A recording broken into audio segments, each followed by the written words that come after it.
बीते दिनों तेजस्वी यादव ने एक ऐसा खेल किया कि बिहार के 4 सीटों पर होने वाले उपचुनाव में नतीजे बदल जाएंगे। जो उपचुनाव हो रहे हैं 4 सीटों पर, उसके नतीजे बिल्कुल राजद के पक्ष में जाते हुए नजर आ रहे हैं। और खास करके इमामगंज की चर्चा खूब हो रही है। इमामगंज विधानसभा सीट, जिस पर जीतन राम मांझी की पहली पत्नी की बहू दीपा मांझी चुनाव लड़ रही है, उसको लेकर एक नया अपडेट आ रहा है कि वहां पर माहौल ही बदल गया। जो माहौल जीतन राम मांझी के पक्ष में जाते दिख रहा था, जीतन राम मांझी भी खुश थे कि मुसलमान अब हमारे साथ है, लेकिन तेजस्वी यादव ने तुरंत ही उस पूरे माहौल को अपने तरीके से अपने तरफ मोड़ लिया। तेजस्वी यादव ने मोहम्मद शहाबुद्दीन के परिवार को फिर से राजद में वापसी करवाई है। और इससे मुसलमान जो नाराज थे, जो राजद से नाराज थे, जो लोकसभा में राजद को वोट नहीं कर पाए, वो मुसलमान अब फिर से जय राजद तय राजद करने लगे। जो मुसलमान ये कहते थे कि हम तेजस्वी यादव को मुख्यमंत्री नहीं बनने देंगे, हम तेजस्वी यादव को वोट नहीं देंगे, अब वो मुसलमान कह रहे हैं कि आएगा तो तेजस्वी ही आएगा। यानी कि अब पूरा माहौल बदल गया है। और ये जो 4 सीटों पर उपचुनाव हो रहा है, एक तरीके से ये सेमीफाइनल है। 25 में फाइनल है और उसके पहले सेमीफाइनल है। तो तेजस्वी यादव चाहते हैं कि इस सेमीफाइनल को भी इस तरीके से खेला जाए कि सारे खिलाड़ी जो हैं, जो हमारे विरोध में खड़े हैं, वो धूल चाट लें। और अब तेजस्वी यादव की ये रणनीति इमामगंज में सबसे अधिक प्रकोप डाल रही है। इमामगंज में क्यों? तो इमामगंज में मुसलमानों की संख्या निर्णायक भूमिका में है। सबसे अधिक मांझी समाज के तो लोग हैं, लेकिन उसके बाद अगर देखा जाए तो मुसलमान है, उसके बाद यादव है। वहां पर आप अगर जाते हैं इमामगंज में तो मांझी की संख्या 70,000 है। तो तेजस्वी यादव ने इसे तोड़ने के लिए राजेश मांझी को उम्मीदवार बना दिया, यानी कि सेंधमारी होगा मांझी में। और फिर यादव तो हैं ही राजद के साथ, और मुसलमान जो नाराज थे उन्हें अपनी तरफ करने के लिए मोहम्मद शहाबुद्दीन के परिवार को दल में फिर से वापसी करवा दी। और जब दल में वापसी हुआ है तो कहा यह भी जा रहा है कि उसामा साहब, जो कि मोहम्मद शहाबुद्दीन के बेटे हैं, उन्हें चुनाव प्रचार करने के लिए इमामगंज भेज दिया जाएगा। और जब वो फील्ड में उतर जाएंगे तो पूरा सुपरा जो है मांझी का, वो साफ हो जाएगा। अब देखिए, मांझी वहां पर 70,000 है। इसमें सेंधमारी करने के लिए राजेश मांझी को तेजस्वी यादव ने उतारा है। 30% अगर वोट की सेंधमारी अगर करते हैं राजेश मांझी, तो फिर इसमें संख्या घट जाएगी। उसके बाद मुस्लिम और यादव की संख्या, यहां पर आप मुस्लिम की संख्या 46,000 है और यादव की संख्या जो है वो 44,000 है, यानी टोटल 90,000। अगर 90,000 में से 50% भी पोल होता है तो फिर तेजस्वी यादव के जो उम्मीदवार हैं उनकी जीत हो जाएगी। अब यही नहीं, पासवान भी है, 20,000 पासवान है।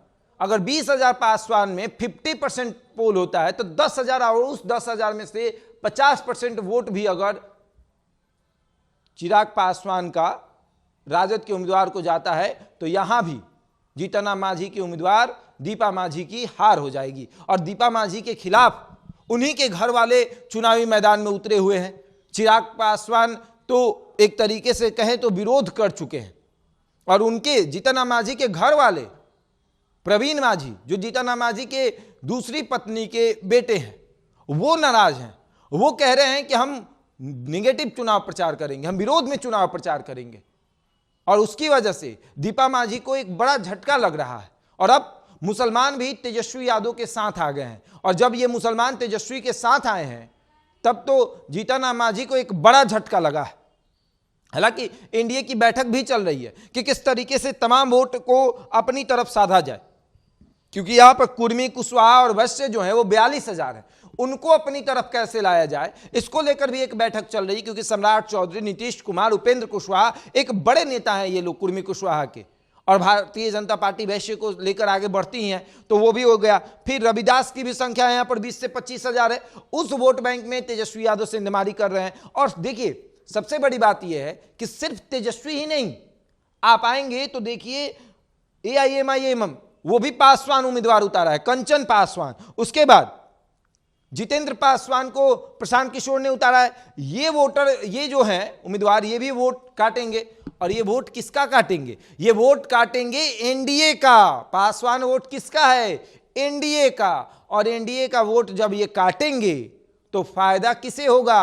तेजस्वी यादव के उम्मीदवार का, और जीतन मांझी को एक बड़ा झटका जो है वो लगने जा रहा है। तो देखिए, जीतन मांझी पूरी रणनीति बना रहे थे कि किस तरीके से तमाम चीजों को अपने अंदर कर लिया जाए, किस तरीके से तमाम वोट बैंक को अपने पाले में किया जाए। मांझी 70,000 है, उसका अगर 50% भी पोल होता है तो 35,000 वोट जो है वो कहीं नहीं जाएगा। और पिछली बार अगर आप देखते हैं तो लगभग 52,000 वोट जो है वो जीतन राम मांझी को मिला था, और लगभग 40,000 वोट जो है वो राजद के उम्मीदवार को मिला था। तो अब खूब चर्चा ये हो रही है कि क्या होगा, लेकिन जीतन राम मांझी को एक बड़ा झटका तेजस्वी यादव ने दिया है कि मुसलमानों को अपनी तरफ कर लिया है। और अगर 50% भी पोल होता है, और सबसे बड़ी बात ये देखिए कि छठ के तुरंत बाद ये वोटिंग है, जो लोग आएंगे, मुसलमान तो नहीं आएंगे लेकिन जो यादव आएंगे वो नहीं जाएंगे,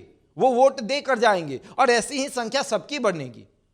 पासवान की भी लगभग 70% नहीं 50% अगर पोल होता है, 10,000, मुस्लिम का अगर 50% भी पोल होता है तो लगभग आप देखेंगे कि 23 से 24,000 वोट जो है वो गिरने वाला है। इसको लेकर काफी चर्चा हो रही है। अब जीतन राम मांझी पूरी रणनीति बना रहे हैं, बेटा के साथ बैठ रहे हैं, परिवार के साथ बैठ रहे हैं, छोटे बेटे को मना रहे हैं कि भैया मत जाओ चुनाव प्रचार करने, जीत जाने दो, पिता की विरासत है, इस विरासत को खत्म मत करो, तुम खुद खिलाफ चुनाव ये करके विरोध करके। लेकिन प्रवीण मांझी इस जिद पे हैं कि नहीं, चुनाव प्रचार तो हम विरोध में करेंगे चाहे कुछ भी हो जाए। और अब जो रणनीतियां दिख रही है, एक तरफ एनडीए बैठक कर रही है क्योंकि तेजस्वी यादव ने सबको झटका दिया है, भारतीय जनता पार्टी के उम्मीदवार को भी दिया है, जेडीयू के उम्मीदवार को भी दिया है, और जीतन राम मांझी के उम्मीदवार को तो बड़ा झटका लगा है। इस सदमे को मांझी बर्दाश्त कर पाएंगे या नहीं, यह भी एक बड़ा सवाल है। क्योंकि अगर मुसलमान गोलबंद हो गया तो यादव मुसलमान की जोड़ी एमवाई समीकरण अगर बन गया तो फिर इमामगंज में जीतन राम मांझी का सुपड़ा साफ हो जाएगा, उनकी उम्मीदवार दीपा मांझी का सुपड़ा साफ हो जाएगा, और दीपा मांझी अपने ससुर के गढ़ को बचाने में नाकामयाब हो जाएंगी। दीपा मांझी को लेकर कई तरह की बातें सामने आ रही है कि वो क्षेत्र में जा रही है तो लोग उनका विरोध भी कर रहे हैं, लेकिन किसी तरीके से अपने ससुर के विरासत को बचाने के लिए मैदान में उतरी हुई है। हालांकि पारिवारिक विरासत बहुत कम लोग बचा पाता है, जैसे लालू यादव की बेटी रोहिणी आचार्य जो है वो अपनी पिता की राजनीतिक विरासत को बचाने के लिए सारण लोकसभा में चुनाव लड़ने गई थी, विरासत नहीं बच पाया। उसी तरीके से कहीं दीपा मांझी के साथ ना हो जाए कि ससुर का विरासत बच ना पाए। बहरहाल इस खबर में इतना ही, बने रहे हमारे साथ और देखते रहे द इंडिया टॉप।